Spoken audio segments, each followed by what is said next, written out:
and the different Yes, sir. platforms Yep. where people can reach out to you and talk, if nothing else, and get help. It's an honor to have you in the car today. Thank you so much for your service and for Yep. your time. Thank you. If people want to find out more information, Wounded Warrior Project, all over social media, I know that. Yeah. And we'll be sure Yep. to put the links here Yep. on the KSAT platforms. But thank you and continued success to you, sir. Thank you. I appreciate it. Very Thank good. you. Earl Yep. Fontenot, Regional Director of Major Gifts, Wounded Warrior Project, and a proud Army veteran and a proud San Antonio resident as well. And again, married to a social worker, which is bonus points in my book. There's another episode of Pickup Lines. We'll be back again very, very soon. Again, thanks to all of you military members who have served, by the way. We always appreciate that. And until next time, I'm Ernie Zuniga. Have a great day.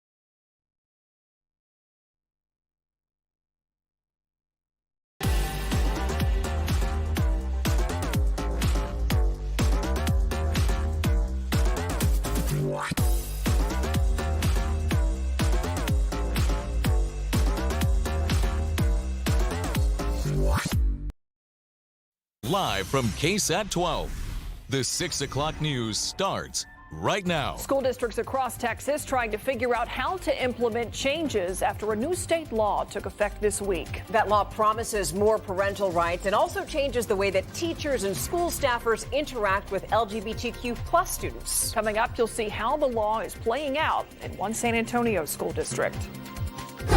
But first, we're going to begin here with our weekend because the big theme is the weather. And meteorologist Adam Caskey joining us now. Adam, it is the timing of this weekend rain that we have been watching for days. Yeah, and I think the best way to put it is by Saturday afternoon and evening, we'll have some storms, about 40% coverage, and I think it especially favors the hill country. And then by Sunday, many storms. It's going to be off and on throughout the day. It's not going to be everywhere at once, just randomly popping up from the pre-dawn hours all the way through sunset. Some showers and thunderstorms and downpours, of course, mixed in. And that could lead to some localized flash flooding. So you look at the chances here, 40% Saturday, fall off a little bit Saturday night, then up to 70% coverage Sunday, and then starting to taper off as we get into Monday. This is all the remnants of what was Hurricane Lorena, already throwing moisture into Texas and a little bit of shower activity off into North and West Texas. And we're getting some of the high, thin cirrus clouds from this. They're sneaking into our area.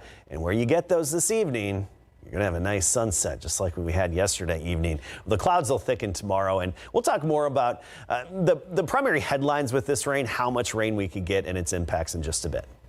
All right, Adam, thank you. A new Texas law bans discussions or actions around race, gender identity, and sexual orientation in K-12 schools. Some school districts are turning to the Texas Education Agency for guidance on how to implement everything. But in Northeast ISD, they have decided to take matters into their own hands.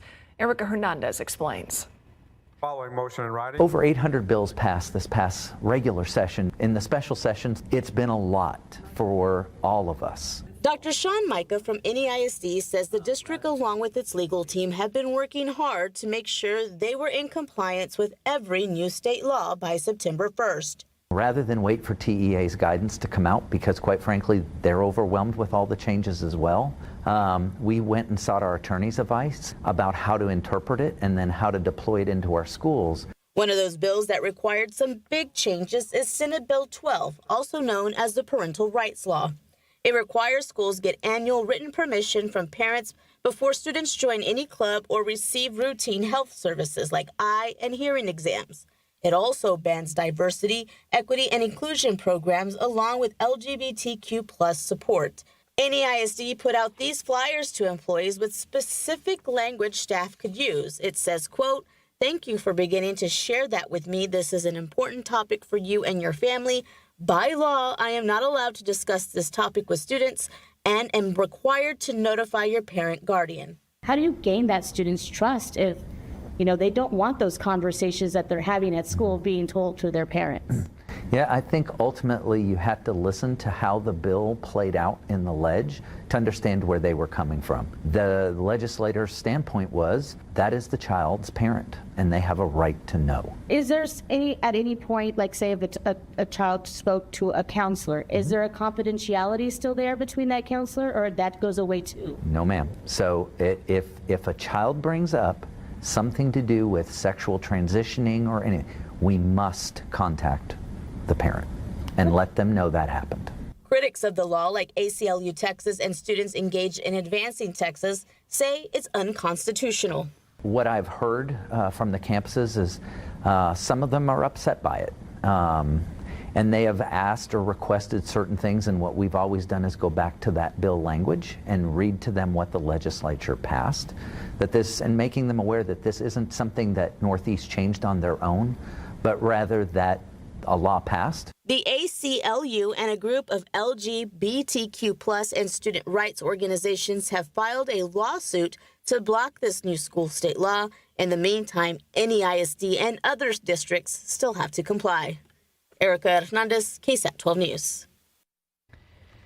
2 months after the tragic Hill Country floods, Governor Greg Abbott signing today into law new rules for camp safety. So this new law is the Heavens 27 Camp Safety Act, and it puts several safety measures into place at camps. And the biggest one would prevent cabins from being right in floodplains. And some camps along the Guadalupe River were against that part.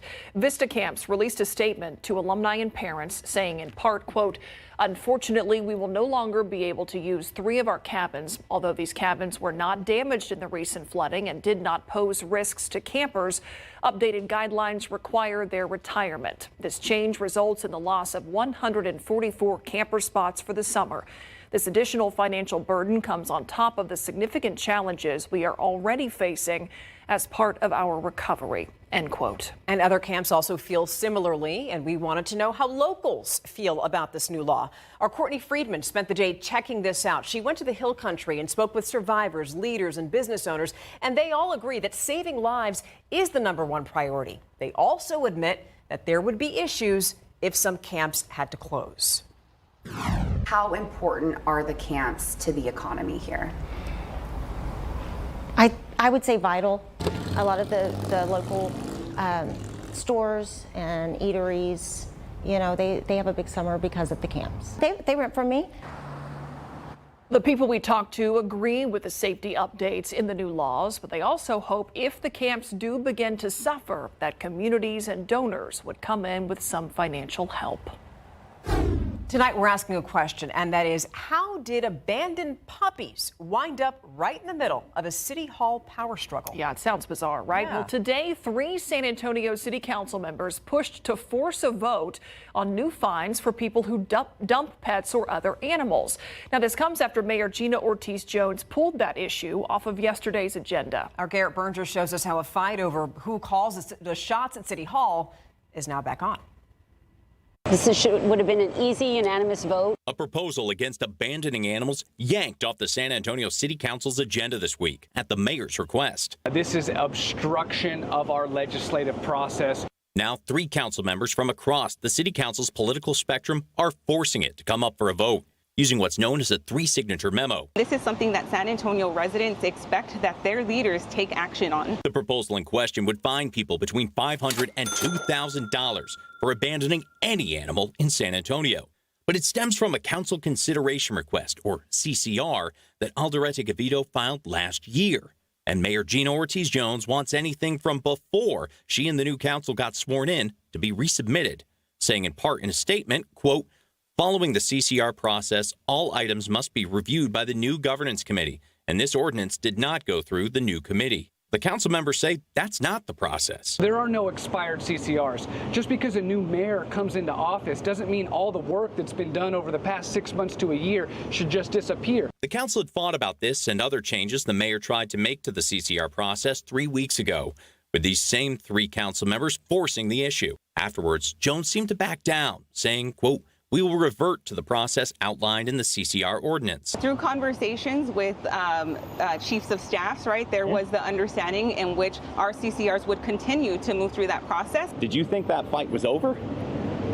We did think it was over, right? Only but to now have it. It's not, though, apparently. Well, I mean, I don't know. We're going to have to see. If Jones tries to keep holding back items, today's move shows council members could still easily sidestep her. It's like having basically city council veto power. To the chair of UTSA's political science department, this is a strange hill for the mayor to fight on. Why this issue? There are other pressing issues that she could put her, dig in deep and say, no, we're not going to go. This is the line I'm not going to cross.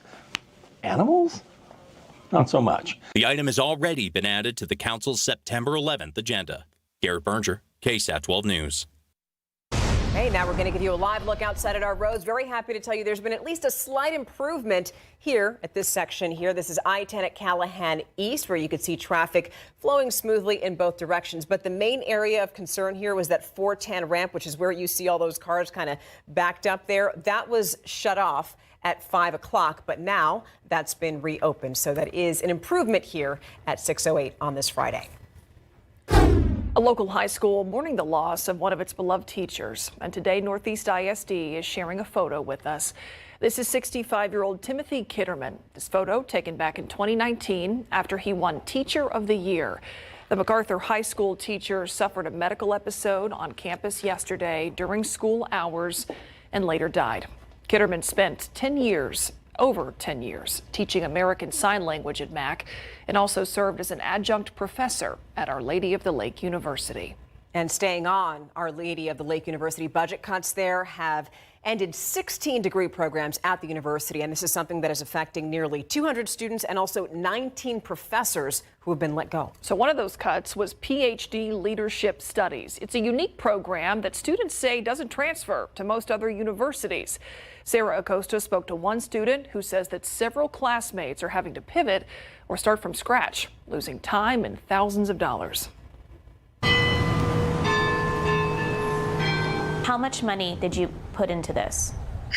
As of right now, $130,000. Hundreds of thousands of dollars spent on a PhD leadership program at Our Lady of the Lake University that has been cut. The problem is many of the students who are in the first or third years may have to start from scratch or transfer to other programs that are completely different. Fourth-year PhD student Lori Hidalgo says that's because it's such a unique program that doesn't exist in most universities. She says she is fortunate to be in the dissertation stage of the program and will be able to get her degree at the end of the year, but says that's not the case for most of her cohorts who have lost money and time. I feel bad for my fellow students, that joined this program with all hopes of finishing. This program is one of 16 OLLU is cutting because of low enrollment and budget cuts impacting 200 students and 19 professors. Other students who are part of the PhD leadership program told us they are exploring legal options after they say they are left with no other options. Lori explained the university set up a consultant-based teach-out plan out of the Rio Grande Valley, but she says it's not what students had signed up for. One of their biggest frustrations is how the university dealt with the blow, all via email. Shows their lack of accountability and their lack of transparency. Lori says she is working with first or second year students to help them find the best way for them to move forward. We were blindsided, and we were even more hurt to find out, that our professors weren't even being given an opportunity or didn't have information to help us. The university sent us a long statement that says, in part, they are developing a new strategic plan that includes launching high-demand programs beginning next summer. I'm Sarah Costa, KSAT 12 News. Hopefully those students and professors find some solution moving forward. So 'tis the season for College Game Day. I know people are all riled up about this. The Alamo Dome is going to play host to a big-time rivalry game tomorrow. And as fans get ready for Texas State versus UTSA, they're also thinking about how much it's going to cost them over at the Dome. And a little later on, we're going to show you what you can expect. Our own newsroom is riled up about that game. Also happening this weekend, a little Powerball drawing. Just a little. It's up to $1.8 billion. Now San Antonio store owners are preparing for lotto fever. That's next here on the News at 6.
I know that so many people are excited, like you and millions of other people across the country. I am keeping my fingers crossed. There's a big reason why. Yes. Tomorrow's Powerball drawing is $1.8 billion. Our Katrina Weber tells us how people around town are feeling about that. It's not quite Powerball fever yet at Hackberry Food Mart, but Samir Nathani is expecting things to heat up quite a bit by Saturday night. And 9 o'clock is the cutoff, so it's usually right before 9 o'clock when everybody comes in. He's basing his prediction on what happened this past Wednesday, ahead of yet another Powerball drawing where no one won the top prize. That and the fact that there hasn't been a big winner in months has caused the jackpot to swell to $1.8 billion and counting. Like this one, the jackpot is biggest. Yeah. But yeah, maybe after 2 pies. Even people who don't play all the time seem to be jumping into the Powerball pool. I just won. I only need one to win. Want to win? Let's see. Maybe pay off my mortgage. Probably go on a lot of trips. Bahamas, here I come. Lady Luck has actually visited San Antonio on at least 2 occasions lately. Someone who bought a scratch-off ticket at this Northwest Side store Thursday was the second person in town to win $1 million in less than a month. I think the most I've ever won on anything lottery related was $500, but you never know. More than $1.5 billion is enough to buy a whole lot of dreams. Everything from a new place to live to a new place to visit. But does a bigger jackpot actually mean you have a bigger chance of winning? Just keep your fingers crossed. Nathani believes no matter how big the jackpot, it calls for a whole lot of luck. Katrina Weber, KSAT 12 News.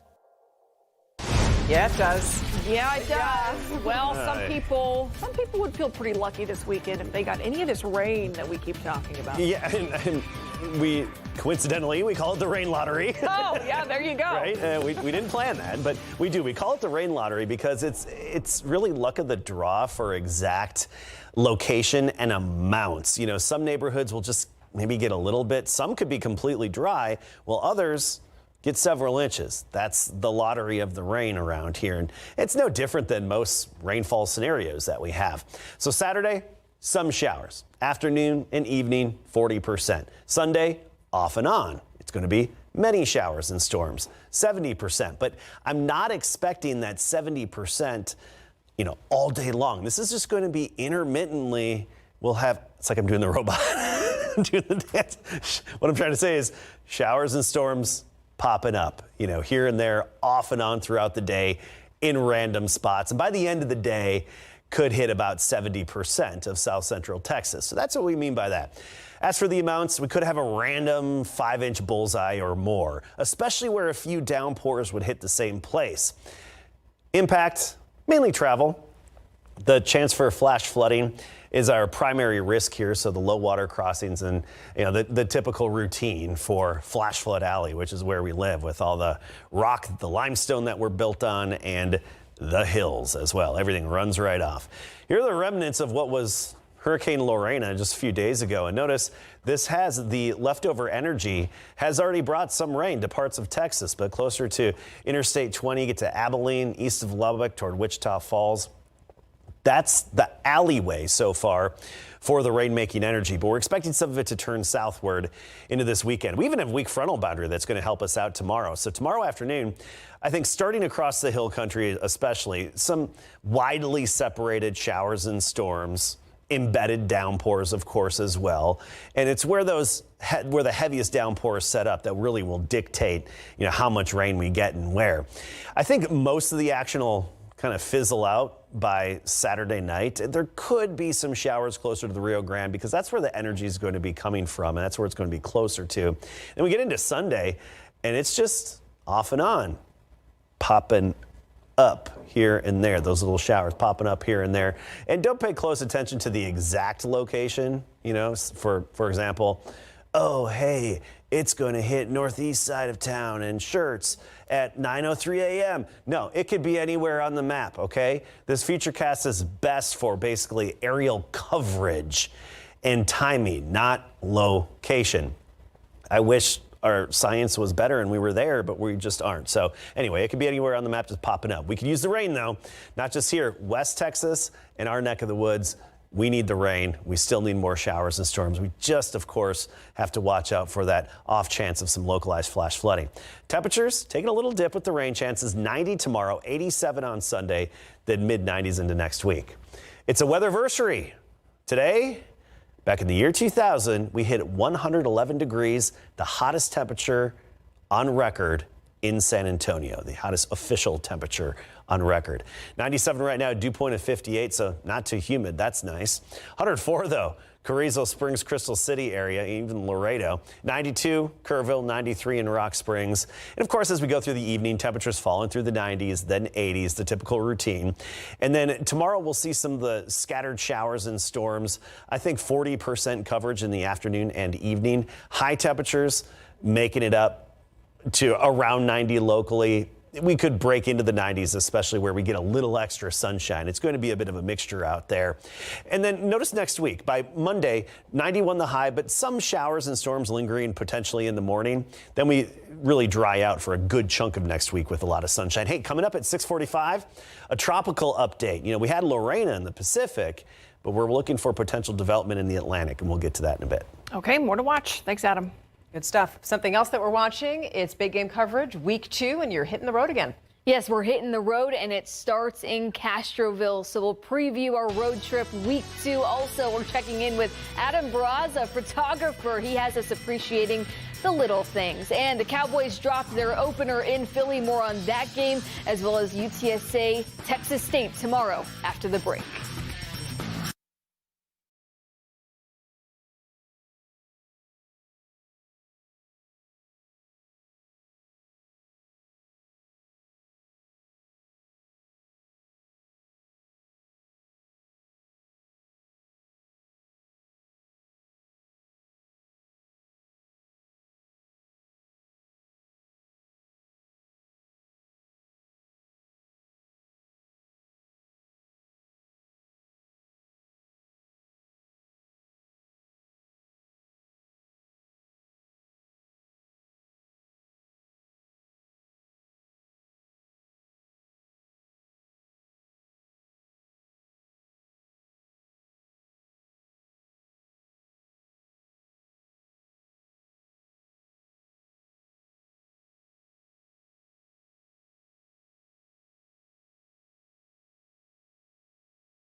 always a tough game, and when you're playing a Bernie ISD school. So I'm excited for the challenge, and I do believe that it is another measuring stick of where we're at right now. Medina Valley is ready for the challenge as we hit the road for week 2 in big board sports. Tonight's 3-game big game coverage road trip will begin in Castroville at Medina Valley High School, where the Panthers signed up for a non-district battle with Bernie champion. The Greyhounds rolled United Central 58-10 last week. And on the other hand, Medina Valley is coming off of a 12-point week 1 triumph over Leander Glen. That's the start the Panthers have been working towards as the program carves out their legacy just 2 years in now in Class 6A. Oh, super important. You know, last year we went 0-3 and then we rattled off 4 straight. Playing in a tough non-district, I believe, helps us for when we get into district. I feel that, you know, I mean, we're starting 1-0. That's better than what we started last year, you know, and so it's one game at a time. So we're excited for the challenge. We've seen them before. We know what they do. We've seen them. Their offense is pretty explosive, just throwing the ball and spread offense. So we're just going to need to stop them and score enough points to get the win. It's pretty special, this environment, the community. Like, family grew up here, just being able to come do what they did in the past is pretty special. Well, after Medina Valley, photographer Adam Barraza will venture to Hondo, where Carrizo Springs is in town, and lastly, Sabinal hosts Harper. And speaking of Adam, let's check in with him now. Yeah, hey Mary, it's week 2 of the road trip. Of course, we're in Medina Valley, like you said. It's just going to be a great game. The guys are getting ready in the locker room right now. And, you know, with football comes the small little things. It's the little things that make a big difference in football, which I enjoy and I love. For example, Medina Valley here has 2 flags when they run out. It's going to be the American flag and their school flag, the Medina Valley flag, along with a pop-up. Those are the little things that I enjoy, especially when you play home and away like the road trip does. So with that being said, I'm going to send it back to you, Mary. Thank you, Adam. It really is the little things. And here's our BGC Game of the Week info. Piper and Johnson, they kick off at 7:30. We have 13 games on the schedule, so be sure to catch the highlights tonight on the Night Beat. Well, Brian Schottenheimer's head coaching debut with the Dallas Cowboys, although a 24-20 loss, it was promising against the defending champions. Now, Schottenheimer took advantage of some early Philly antics, delivering a well-executed offensive game plan in the first half, which saw Javonte Williams score not once, but twice. A lot of holes. It was a good push, especially against a great D-line. I like the way they fought, aggressive. Everybody was coming off the ball together. I feel like we did good in pass protecting Dak. Yeah, but I feel like second half we kind of let off the gas a little bit. Well, next chance to shine. Dallas hosts the Giants next Sunday at noon. The Texans' highly anticipated season opener on the West Coast is Sunday afternoon at 3:25. That one is against the Rams. But before that, will UTSA avenge last season's 49-10 loss to Texas State at Bobcat Stadium? Well, this time around, the game is in San Antonio, where the Roadrunners are 29-3 in the Jeff Traylor era. Let's hear how both coaches are getting their players ready for tomorrow's 2:30 kickoff. What we've talked about is if somebody has to get you fired up to play hard this week, then, you know, this isn't the week the head coach should have to use any motivational tricks. You got to go out there and just worry about yourself, the discipline, the execution, your mindset. Jeff Traylor is not messing around this time around. The song "Eye of the Tiger" has got to be playing. Yes. On a loop. Thank you. Thank you, Mary. All right, our KSAT Q&A is coming up next. We're talking about a giant merger, and it's a done deal in San Antonio. Right after this.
massive merger is now complete in San Antonio. UTSA and UT Health San Antonio have joined forces to become UT San Antonio.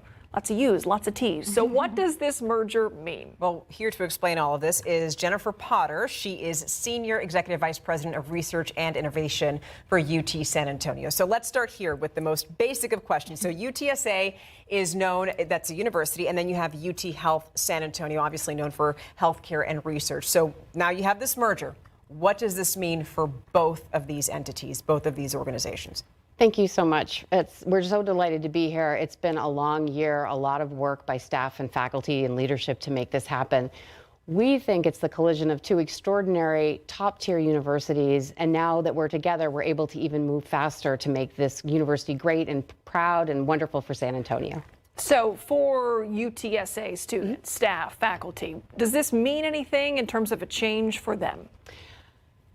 Yes and no. I think it means great opportunity continuing to extend for those with health careers and opportunities to do research and expand their education, continue to look at larger graduate opportunities. And for undergraduates, you are still a roadrunner. You are still building all of the spirit and all the great offerings that you're going to have for a great college experience. It gives you more opportunity, more options, and those are good things for students. Yeah, absolutely. On the other side of this, you have the patients, people who go to UT Health San Antonio. What does this merger mean for them specifically?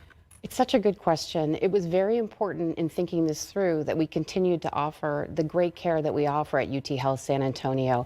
Keep that going, continue to improve access, make sure that all of our citizens have the opportunity to receive great care, while also taking advantage of the research and innovation activities that we can do with a combined institution. For example, artificial intelligence. We have a brand new school of artificial intelligence, cyber, and computing at UT San Antonio. All of those scientists can now help us to make care better and look at the best ways to deliver services to patients. There are so many things that are really special needs, specific needs that a lot of patients turn to UT Health for. An issue we know is very prevalent in our area, diabetes, certain types of cancers. Does this merger increase that care or have the potential to change that in any way? Absolutely. The more we focus, and as one university, this gives us an opportunity to centralize our mission. President Amy has been laser focused on continuing to grow UT San Antonio and also understand our health mission.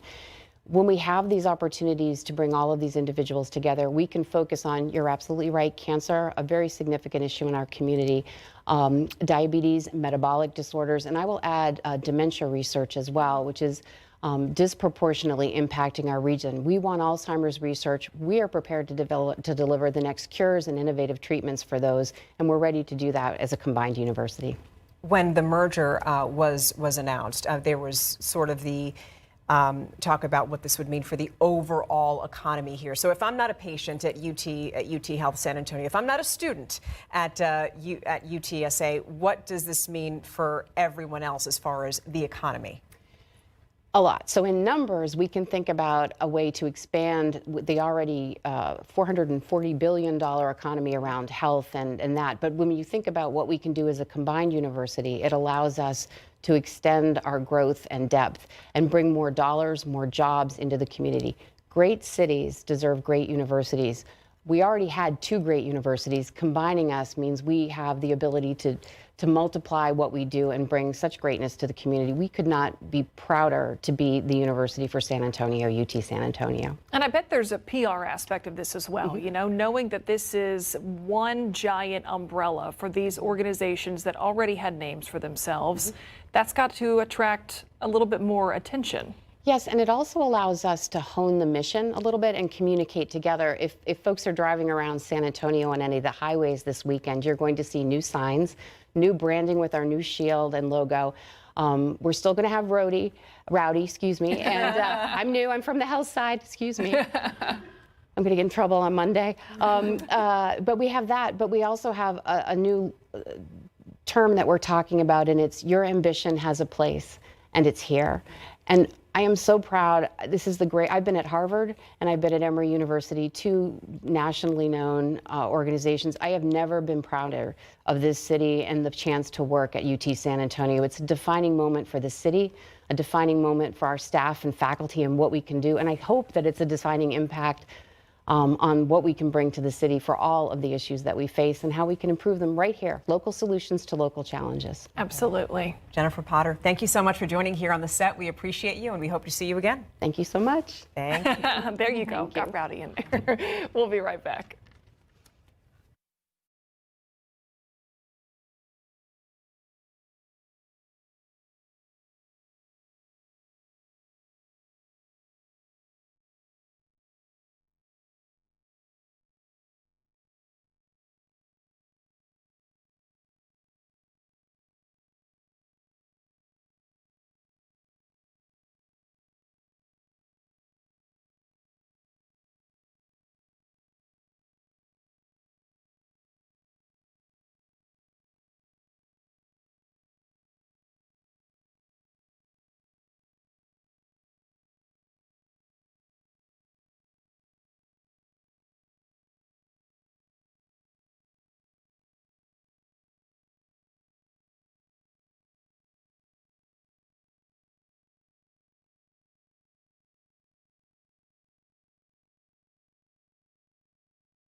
All right, mark your calendars. The second annual Texas Eats Food Festival is happening September 20th at the Boeing Tech Ford Center.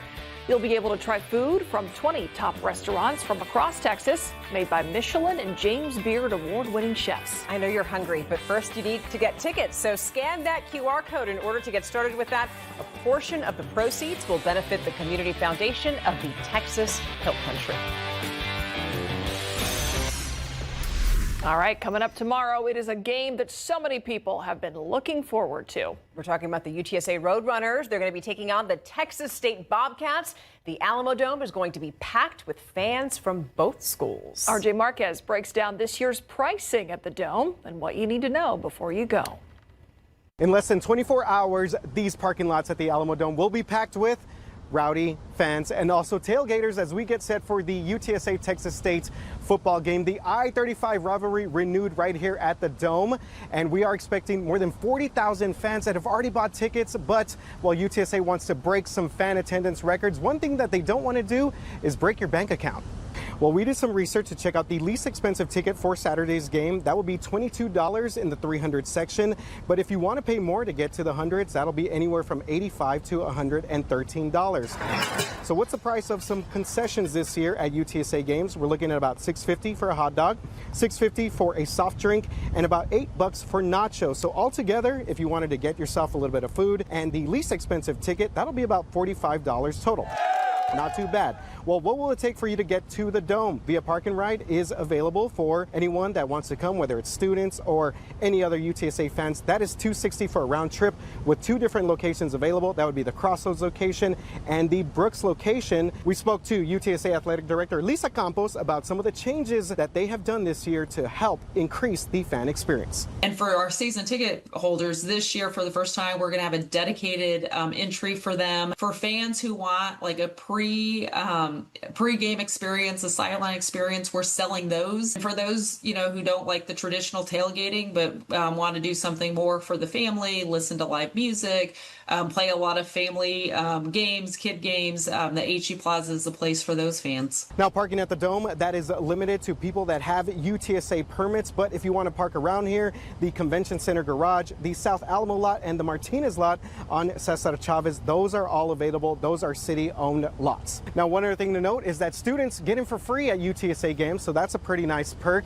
Also, keep in mind that the lots here open at 8 o'clock, permit only. That's when the tailgate will start in. So get ready to fire up the grill and ready for some great action. UTSA taking on Texas State at the Alamo Dome. It should be a great atmosphere. Back to you guys. We're excited. Right now, we want to give you a live look outside. Here's our live cam. All right, 97 degrees out there right now as you get ready for this weekend. Obviously, everybody wants to have a good time. You want to know we're going to have rain or when we're going to have rain, just download the KSAT Weather Authority app. That's a good piece of advice there. That's right. And then Cassie's going to have your full forecast after the break.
All right, so this rain that we're talking about this weekend, it's all from the tropics.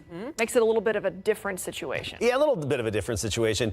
This time of year particularly, we get remnants, leftovers of tropical systems in the Pacific. It gives us upper energy and upper level moisture just to add to rainfall potential. Now, in the Atlantic Basin, which is where if Texas got a storm, or when we do, it's coming in from the Atlantic or the Gulf. That's all the Atlantic Basin. And the peak of hurricane season is September 10th. Usually we'd see a lot of activity out there right now, but there's just one area of potential development way out in the Atlantic. And actually, the tropical wave there is closer to Africa. But as that heads westward, a 70% chance of it developing into the next tropical cyclone. Now, keep in mind, that's actually down from a 90% chance just a few days ago. Here's what we're looking at coming from the Pacific. It's this leftover moisture. You see the clouds in white here, and even some shower activity developing from the rain-making energy from the remnants of what was Lorena. And that has caused some rain in other parts of Texas farther to the north of us, especially along and north of Interstate 20. However, some of that energy is going to dip our way. A few showers earlier, far western Val Verde County, but what's left over, that bright green, that's basically leftover cloud cover is all that is. Some of the high clouds rolling in. Tomorrow, 40% chance. That's mainly afternoon and evening. Then Sunday, up to 70% chance. So basically think of it this way. Some showers tomorrow afternoon, many on Monday, on Sunday rather. But Sunday's going to be off and on.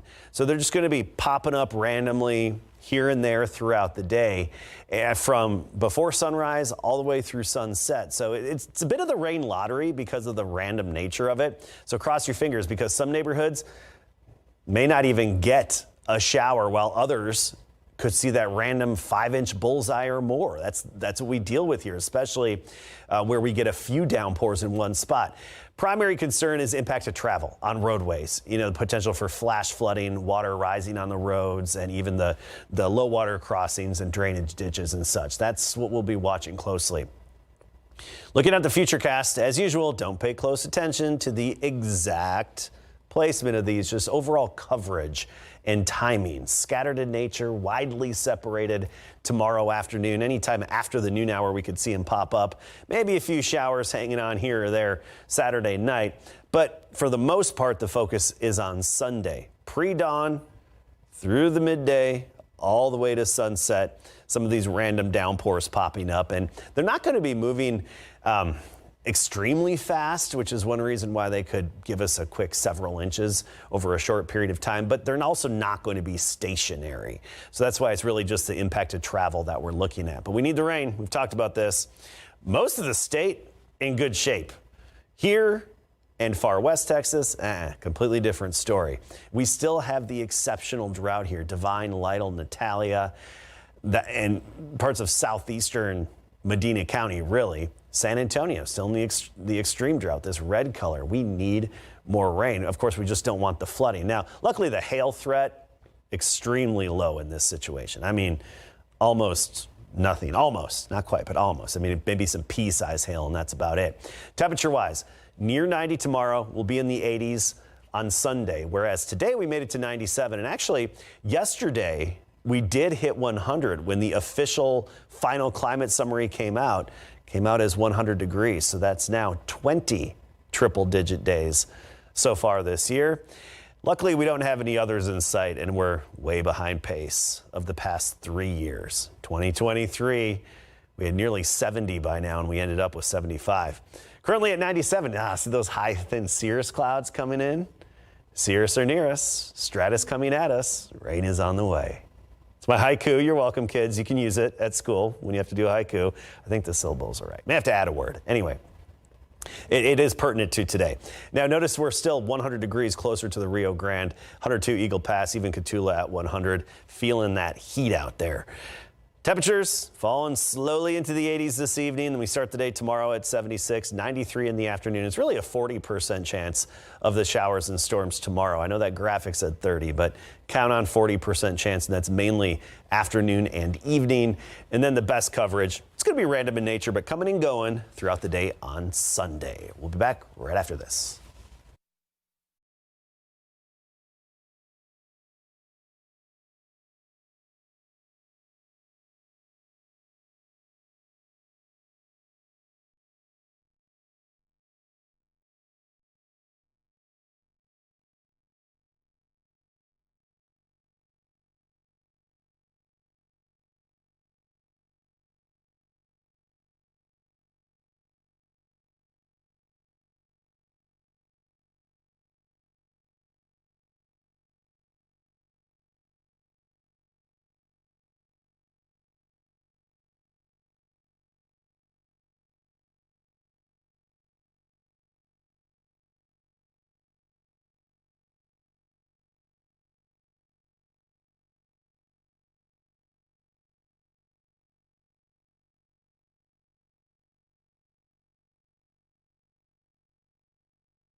At 6:53 this evening, many of us might be winding down, but our sports department is very much ramping up now. Yeah, they got a long night ahead of them. They do. Let's get right to Barry Rominger, who is in our newsroom talking about KSAT Sports Now, coming your way in 7 minutes. Yes, KSAT Sports Now coming up on our streaming platforms at 7 o'clock.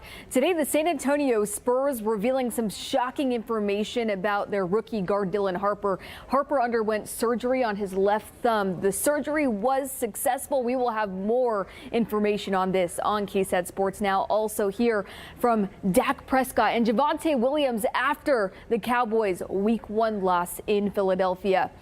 The Texans are nearing their season opener against the Rams on Sunday. CJ Gardner-Johnson telling us what has led up to his now available status to play on Sunday.